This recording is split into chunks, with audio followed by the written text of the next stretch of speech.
Coach Kim Mulkey join us every single Tuesday. Coach, we appreciate your time as always. Hope you're doing well this morning. Good morning. Good morning. I'm doing great. Thank you. All right, Coach. So let's go back to last week. And I know you have already moved forward, but this is our first time to talk to you since you get a victory 82-64 over Virginia Tech. And before we get to maybe what happened on the court, the atmosphere yet again, I think it was right at 11,000 people inside the PMAC. I know that, you have to enjoy being able to come home after a great trip on the Cayman, right? You go and you have success there playing basketball against, another team from Virginia, and then to come back home, Final Four rematch, and to have the atmosphere you had inside the PMAC. Well, let's back up and talk about the Cayman. My goodness, what a victory we had against Virginia. You're watching a lot of injuries here early on different top teams, and people are getting beat because they don't have their full squad. We go into that Virginia game minus 3 players, and for us to hang on and compete, I had players playing out of position. It was just a gutsy performance, and as I told the team after the game, that's going to go down as one of my most memorable victories because of the situation. We come back, Angels back, and we had a great crowd, terrible weather, 8 o'clock TV game. A lot of people could have stayed home. Appreciate the crowd. The students, it's off the charts, all the students that come to our games. And we really bowed our neck and guarded, even though we're still a work in progress on the defensive end. I just thought we were just tough and physical, and we beat a very good Virginia Tech team.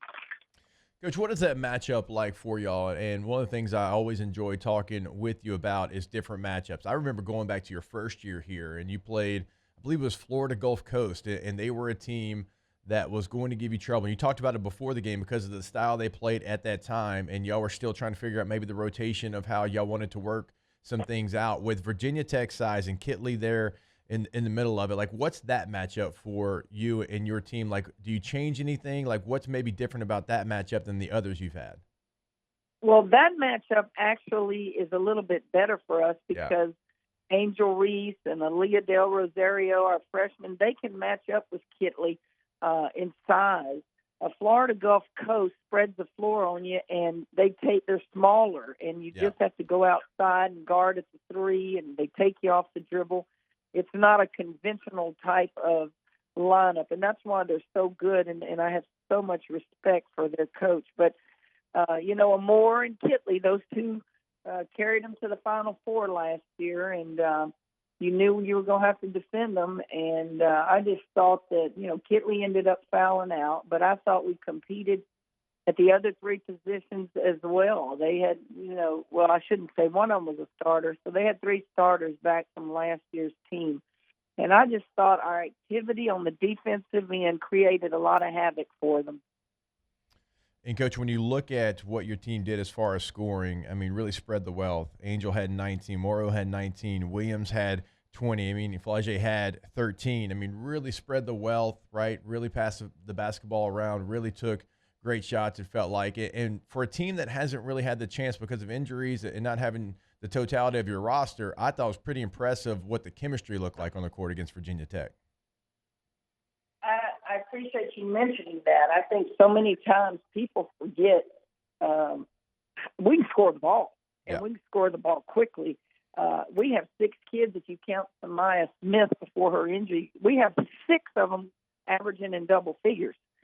And so if you're going to be a very successful team with this much talent and each of them has that scoring ability, they've got to sacrifice a little bit. I can't tell you how I'm proud of all of them right now, but I'm really impressed with Flage Johnson. Here's a young lady that was freshman of the year in the league last year, and she's one of our top rebounders. She wants her overall game to get better. She wants to be known as a defensive person. She wants to be known as that third rebounder after our post for us.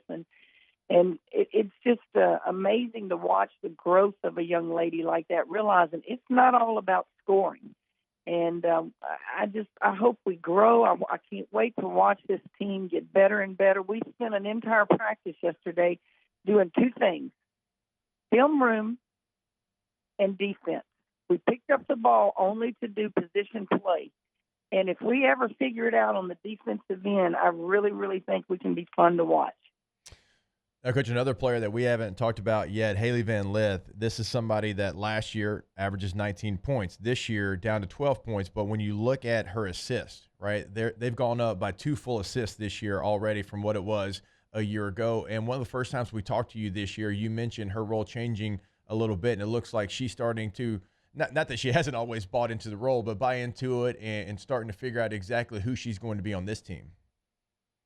You said it best. On this team, when she was at Louisville, Haley was a player that basically took a lot of shots, and she needed to for them. She's going to get her shot. She can score the ball. She plays both point guard and off guard for us. And against Virginia Tech the other night in the second half, I didn't put Poa back in at point because I liked the flow of the 3 perimeter players that was on the court. So she never got to go back to the off guard, which is where you're going to do a lot of your scoring. And I told her after the game, you don't realize that you just played one of your finer games because you have not played point guard. Yeah. And I said, your value and your stock will go up when the next level, the WNBA and professional people see this young lady we know can put up a lot of shots. She did at Louisville. But, man, if she can just distribute the ball, lead us out there, be the coach on the floor, they want to see that. And she's fighting the plantar fasciitis right now, and that kid gutted it out and had to guard him more. But, man, did she gut it out.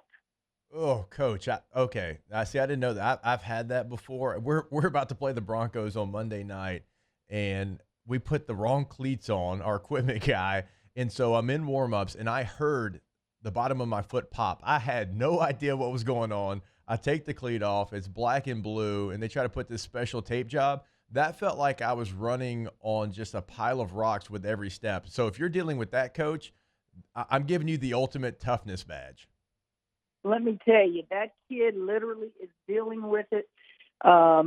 She just, and I mean, think about it. You know when your feet and your back hurt as athletes, man, it affects your play. And she's the one that guarded more the entire second half. And I have so much respect for her toughness. I have so much respect for her pain tolerance. Young people today, they would never fight through that, and she just wants to play. And so we're having to keep her off the floor during practice, to get it well. And it will get well. You know that it will, but it's just painful. Oh, that is great to hear, though, fighting through the pain out there for her squad. All right, Coach, so you've got 5 games before you get into SEC play, including 3 games against, in-state schools in ULL, McNeese, Northwestern State. What do you want to see from your team as you get ready for SEC play? You got 5 opportunities, again, 3 in-state games. I'm sure that, your players know some of those players. They certainly know who LSU is. What do you want to see your team get done in these 5 games as they get ready for conference play? I want to see what I saw on the floor yesterday at practice. Yeah. One of the greatest compliments that was ever paid to me, I've had many in my life. I've been blessed. But Leon Barmore said it the other night after the 700th victory when they did a little tribute video. He said, Kim, you're the greatest practice coach I've ever been around.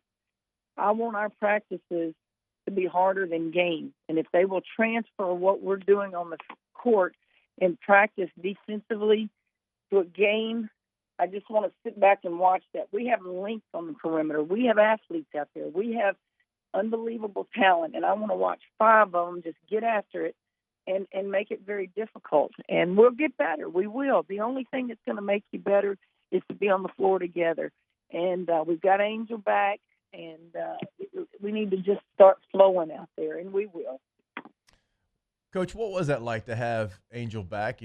Without a couple of games, one of the best players in the country, and to not only come back, but to play incredibly well. I have to imagine that was, as a head coach, to be able to insert her back into the lineup and really feel like you just don't miss a beat. And the way that she played against Virginia Tech, that, kind of changes things.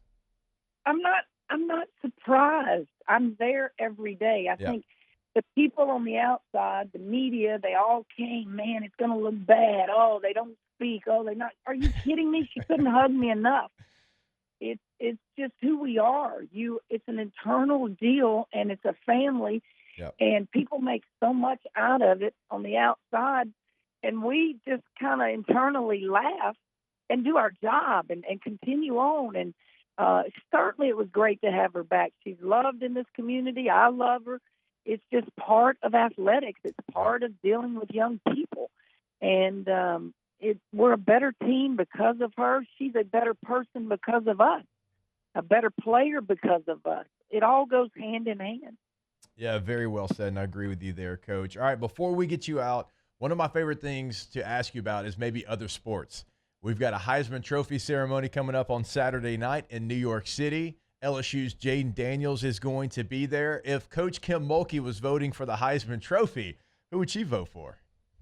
That's a done deal, brother. I mean, if that young man doesn't get the Heisman Trophy, something's wrong. He has proven himself, and I'm going to do an interview today about him and talk, and that's a no-brainer. I don't even think it should be a close race. But now, again, I'm partial because I get to see him every day or every week play. Yep. But if you just look at stats and you just look at what he's done from year one to year two, that young man is a classic example. Improve in the areas that are your weaknesses. What was it, in my opinion, and I'm certainly not a football coach, this is speaking from the naked eye of someone who loves football.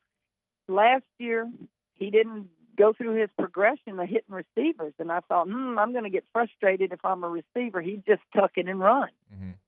And then this year, to watch him look down the field and hit receivers and neighbors and all those guys, that tells you he took constructive criticism and said, we got to get better in this area. You're hurting our team. And boy, what a tremendous year he's had. What a tremendous amount of improvement from year one to year two. I don't even think the race is close. And you know as well as I do, everybody's got an opinion. They're like belly buttons, right? I just think he's a shoe-in for it. If he's not, I would be shocked. No, Coach, you're exactly right. He's certainly put the work in, and it showed on the field this year. One of the best seasons we've really ever seen at the quarterback position. Next time coming up, LSU taking on ULL inside of the PMAC. That comes up on December the 10th, a 2 o'clock tip. Make sure you're out there and cheer on this Tiger squad. Coach, we appreciate your time every single week. Thanks for hopping on with us, and thanks for adjusting time. I know y'all have practice maybe a little bit earlier today, so we appreciate it. I'm heading to practice now. Y'all sleep in and have a good day.